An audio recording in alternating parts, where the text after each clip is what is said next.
बोलता हिंदुस्तान पे तमाम दर्शकों का स्वागत है।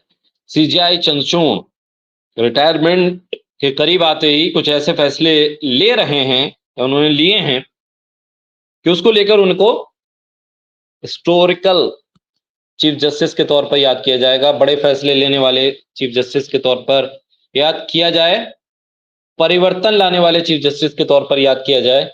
और इसी तमाम चीजों के इर्द गिर्द उन्होंने लेडी जस्टिस जो स्टेचू होता है न्यायपालिका में, जिसमें पट्टी बंदी होती है, हाथ में तराजू होता है, उस पर कई तरह के परिवर्तन करते हैं।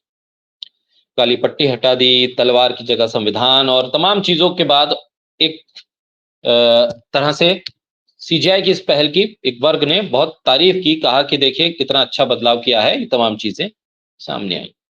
लेकिन इस पर अब आपत्ति और किस तरह से ये किया गया है उस पर सवाल खड़े होने लगे।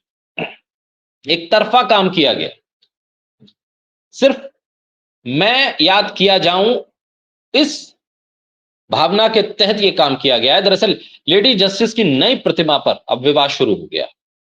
सुप्रीम कोर्ट बार एसोसिएशन ने कहा है कि ये एक तरफा मामला है, किसी से राय नहीं ली गई, एक तरफा बदलाव किए गए हैं। जो supreme court bar association SCBA के अध्यक्ष हैं कपिल सिब्बल, उन्होंने साफ तौर पे कहा कि भाई ये जो कुछ किया गया, आपने बदलाव किया, ये आपने अपनी मर्जी चलाई है, एक तरफा चीजें की हैं, आपने राय तक नहीं ली, जो वकील हैं उनसे पूछा तक नहीं, बार एसोसिएशन से सलाह तक नहीं ली गई, और आपने अपनी मर्जी से बदलाव कर दिए। न्याय की देवी काली पट्टी हटा दी, हाथ में तलवार की जगह भारत के संविधान की कॉपी दे दी। एक सवाल यहां पर यह भी खड़ा हुआ कि सिर्फ पट्टी हटाना और संविधान की कॉपी देने से क्या न्यायिक फैसले तेजी से होने लगेंगे, या न्याय फैसलों में फैसले होते हुए भी दिखेंगे और फैसला न्याय संगत भी दिखेगा क्या? क्योंकि सीजीआई खुद मानते हैं कि भाई मैंने तो बाबरी मस्जिद जैसे बड़े फैसले को अपनी आस्था के आधार पर तय कर दिया, और उसको वो प्रदर्शित भी कर रहे हैं। ऐसे में नई मूर्ति और पुरानी मूर्ति के आने से क्या न्याय प्रक्रिया में कोई बदलाव आ जाएगा? क्या खुली आंख से अब बहुत तेजी से और सही फैसले होने लगेंगे?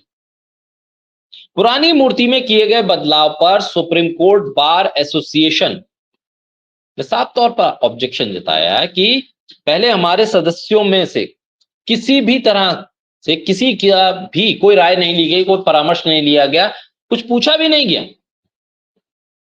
कपिल सिब्बल की अध्यक्षता में कार्यकारी समिति ने सीजीआई चंद्रचूड़ और शीर्ष अदालत प्रशासन की तरफ से किए गए एक तरफा बदलाव पर नाराजगी जाहिर की है, और एससीबीए ने जो एक प्रपोज्ड संग्रहालय है उसका भी विरोध किया है, और साथ ही कहा है कि लाइब्रेरी और कैफे होना चाहिए।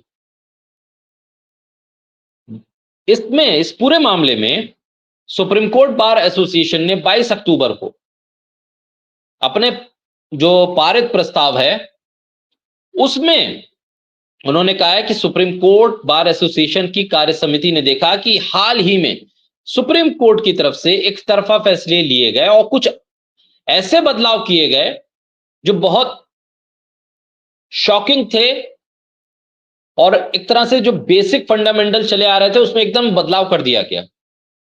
प्रतीक चिन्ह को बदल देना, बार एसोसिएशन की राय नहीं ली गई। जो न्याय की देवी की प्रतिमा है, मूर्ति है, उसमें अचानक से आपने बदलाव कर दिया। ये तमाम प्रस्ताव आप ला सकते थे और प्रस्ताव पर राय ले सकते थे, लेकिन किसी भी बॉडी से आपने राय नहीं ली। इन बदलाव के पीछे क्या तर्क हैं, क्या आइडियोलॉजी है, वो भी आपने नहीं बताया।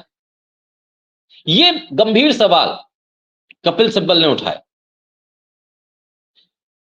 पिछले महीने की शुरुआत में राष्ट्रपति द्रौपदी मुर्मू ने दिल्ली में जिला न्यायपालिका के 2 दिवसीय राष्ट्रीय सम्मेलन में सुप्रीम कोर्ट के नए ध्वज और प्रतीक चिन्ह का उसका अनावरण किया। नए ध्वज में भारत की कानूनी और सांस्कृतिक विरासत कि प्रतीक, अशोक चक्र, सुप्रीम कोर्ट की इमारत और भारत का संविधान।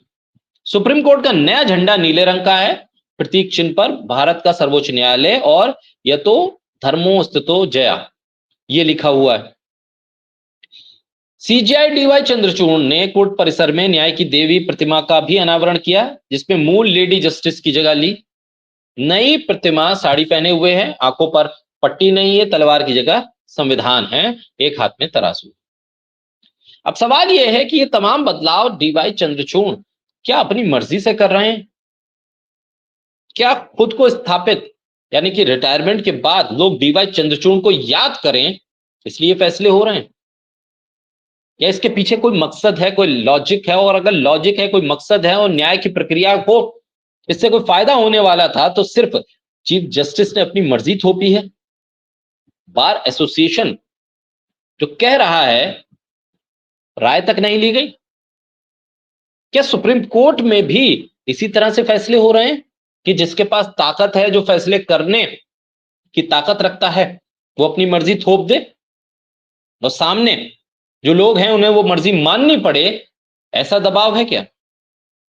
ऐसे में न्यायालय में जहां पर सभी को अपनी दलीलें, अपने सबूत, अपने तर्क रखने की खुली छूट होती है, आजादी होती है, उसके आधार पर भी फैसले होते हैं, वहां पर भी क्या दबाव, एक तरफा फैसले, एक तरफा संवाद, ऐसी स्थिति बन रही है।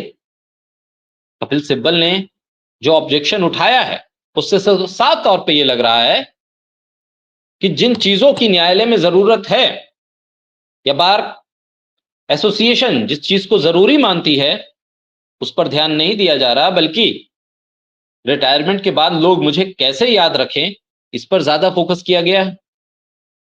बहरहाल बार एसोसिएशन के उठाए गए संदेह और सवालों पर डीवाई चंद्रचूड़ या सुप्रीम कोर्ट की तरफ से क्या कुछ जवाब आता है, क्योंकि अब हर सवाल का जवाब डीवाई चंद्रचूड़ दे भी रहे हैं, जो सोशल मीडिया पर भी आ रहे हैं उनका भी जवाब वो दे रहे हैं, आर्टिकल्स के जरिए भी वो चीजें आ रही हैं, उनके बयानों के जरिए भी आ रही हैं। उम्मीद करते हैं कि इस पर भी कोई जवाब आएगा और ऐसा जवाब आएगा कि बार एसोसिएशन उससे संतुष्ट हो पाए और जो तर्क हैं इन बदलाव के पीछे वो भी पब्लिक डोमेन में आने चाहिए, क्योंकि अब तो हर रात से पर्दा उठ रहा।